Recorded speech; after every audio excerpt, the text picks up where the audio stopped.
Hello everyone, welcome back to my channel. My name is Dr. Nisha and in today's video lecture we are going to study how to study a remedy या फिर how to study a homeopathic remedy. ठीक है, homeopathic remedy को study करने का एक सही तरीका, एक सही फॉर्मेट क्या है, कहाँ से स्टार्ट करेंगे हम लोग उसको स्टडी करना, तो आइए हम लोग उसको जानते हैं. ठीक है, तो होम्योपैथिक ड्रग एक ऐसी चीज़ है जिसको हम लोग बाय हार्ट नहीं कर सकते.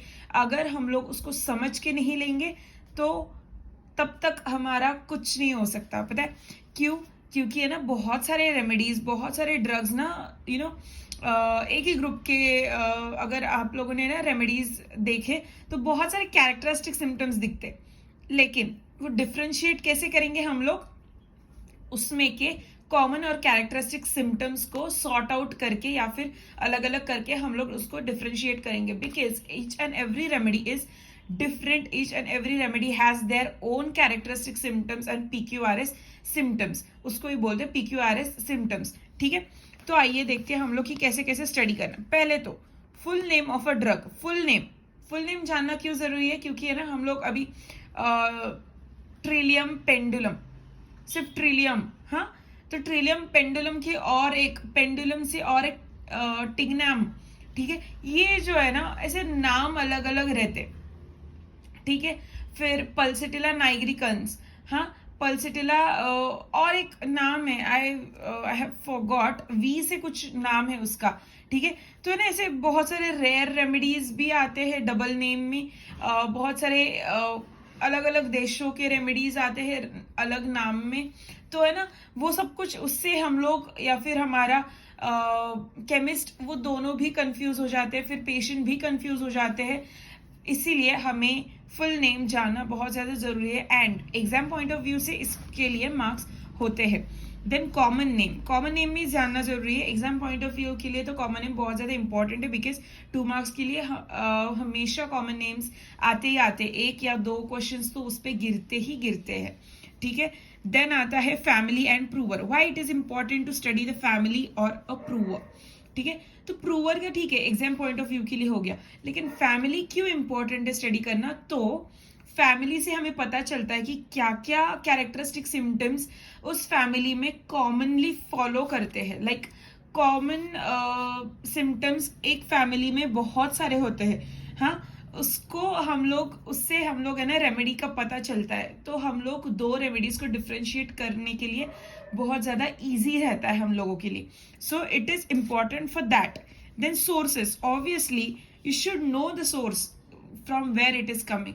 क्यों पता होना चाहिए? क्योंकि है ना, आपको पता चलता है कभी कभी कैसे होता है पता है, आप रेमेडीज के हैबिटेट एंड सिमिलरली पर्सन के भी हैबिटेट, उन दोनों को अगर कंपेयर करें ना, तो आपको एक सिमिलम रेमेडी मिल सकता है. मोस्टली पीपल ना थोड़ा सा डैम्प एरिया में रहते, तो ना drug which are found in damp area, उनका हैबिटेट डैम्प एरिया में है, that drugs work wonderfully on this patients. ठीक है, तो ऐसे सिम्टम सिमिलैरिटीज के बारे में, सिम्टम सिमिलैरिटीज के साथ आप लोग हैबिटेट सिमिलैरिटीज, फिर पैथोलॉजिकल जनरल सिमिलैरिटीज, ये सब कुछ अगर निकालोगे, so it is called as truly similimum. नहीं तो आप लोग पार्शियल सिमिलिमम देके छोड़ दोगे. ठीक है, देन आता है duration of action. So duration of action is something की मतलब बहुत ज्यादा ड्यूरेशन ऑफ एक्शन कैसे रहता है कि है ना, मतलब तुम लोगों का क्या बोलते हैं, एक्शन, एक रेमेडी लाइक बेलाडोना ले लो, एकोनाइट ले लो, 60 डेज 30 डेज के लिए एक्ट करता है. फिर पोटेंसी 30 पोटेंसी कितने दिन के लिए एक्ट करती है? 200 पोटेंसी. उसका एक्शन कब तक है?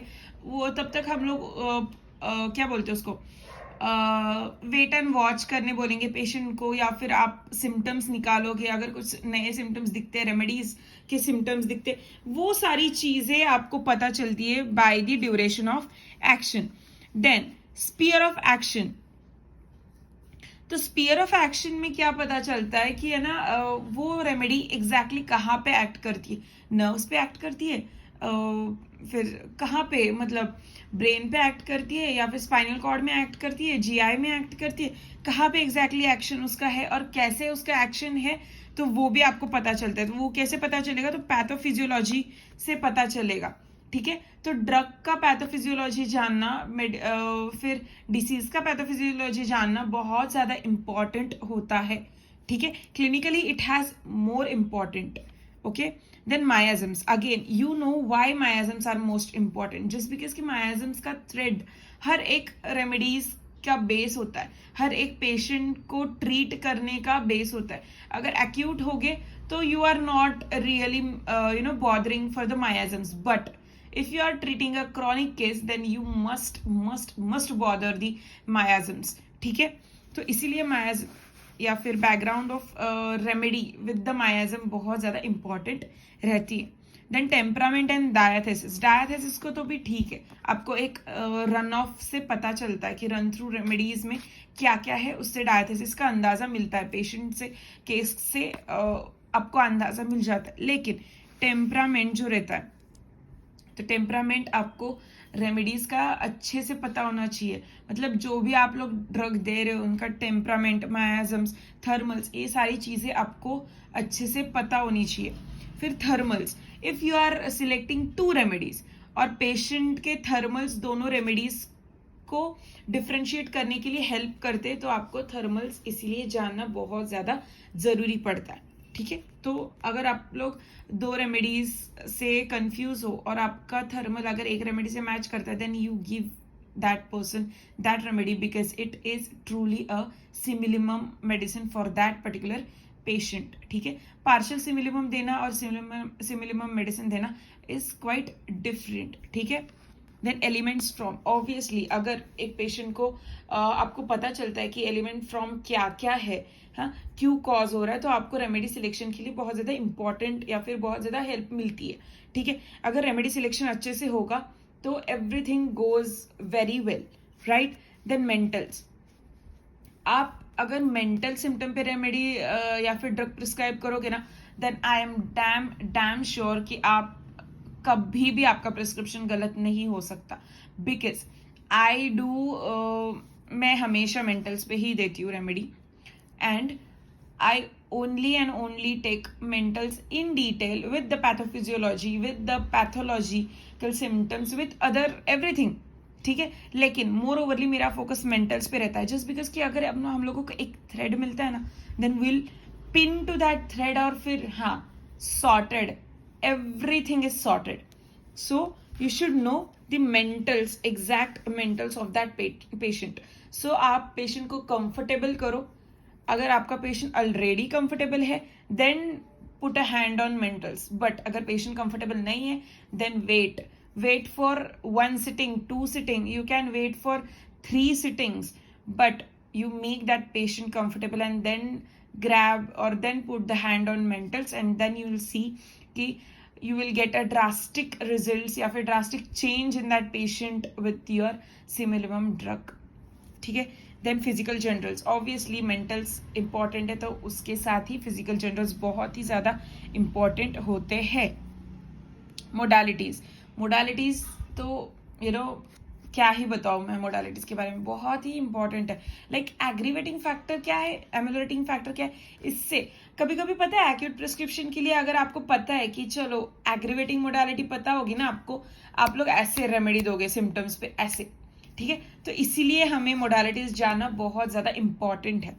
देन रेमेडी रिलेशन, अगर आप लोगों को 2 रेमेडीज देनी है, एक कॉम्प्लीमेंट्री रेमेडी देनी है, तो आपको पता होना चाहिए कि ये मैंने ड्रग सिलेक्ट किया तो उसकी वो कॉम्प्लीमेंट्री रेमेडी ये होगी, तो आप एक 7 दिन बाद, एक 4 दिन बाद ये कॉम्प्लीमेंट्री दे सकते हो, 15 दिन बाद ये कॉम्प्लीमेंट्री रेमेडी दे सकते हो, तो आपको वो पता होना चाहिए कि कौन सी इसकी एक्शन कंप्लीट करने के लिए हेल्प करेगी।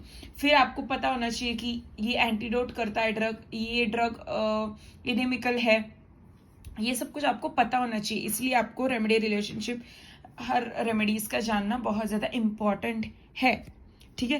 Then therapeutic, in acute cases no, in acute prescriptions बहुत ज्यादा इंपॉर्टेंट रहता है थेराप्यूटिकली वर्क रेमेडी करना। In chronic cases also so many physicians give therapeutic remedies. कैसे वो प्रैक्टिस करते थेराप्यूटिक्स रेमेडीज का, तो देखो अगर किसी को थायराइड है, हाँ, एक क्रॉनिक में ये ले लेती हूँ एग्जाम्पल, तो किसी को थायराइड है तो थायराइड के ग्रुप ऑफ रेमेडीज मेरे पास है अभी अवेलेबल, ठीक है। तो मैं पेशेंट को जैसे केस पूछती हूँ तो है ना बहुत सारे रेमेडीज फिल्टर आउट हो जाते हैं, तो है ना बचते हैं 4 से 5 remedies. Then I get very comfortable with differentiating all this 4 to 5 remedies, ना कि मैं हजारों रेमेडीज को डिफ्रेंशिएट करना, ठीक है। मतलब उसके अगर मेंटल्स या फिर ये सब कुछ अगर group of symptoms with therapeutically match करता है तो बहुत इजी जाता है रेमेडीज को फाइंड आउट करना। मतलब हजारों रेमेडीज में से थायराइड के लिए अगर सिलेक्टिव 20 रेमेडीज है और उस 20 रेमेडीज में से मेरे फिल्टर आउट 4 रेमेडीज होते हैं तो मुझे बहुत ज्यादा ईजी हो गया। अगेन मेरा बहुत ज्यादा काम बचता है। सो ऐसे भी बहुत सारे लोग प्रैक्टिस करते हैं थेराप्यूटिकली, ठीक है। सो या this was it. This was the lecture that how you should study the drug for your practice point of view, your exam point of view, and your knowledge point of view. So yeah, this was the lecture. This is the information I wanted to deliver to you guys, and yeah, I have. So if you like this lecture, then do let me know. Do comments me if you like this lecture, and please subscribe कर देना, and please please please पिछला video जो मैंने आपको दिया है how to study a drug, so वो भी एक बार देख लेना, बिकॉज उसमें बहुत ज़्यादा बेसिकली बताया है और यहाँ पे मैंने सिर्फ ऊपर ऊपर थोड़ा बहुत बताया है, बट वहाँ पे बहुत ज़्यादा बेसिक से मैंने स्टार्ट किया है, ठीक है। सो या till then bye, thank you.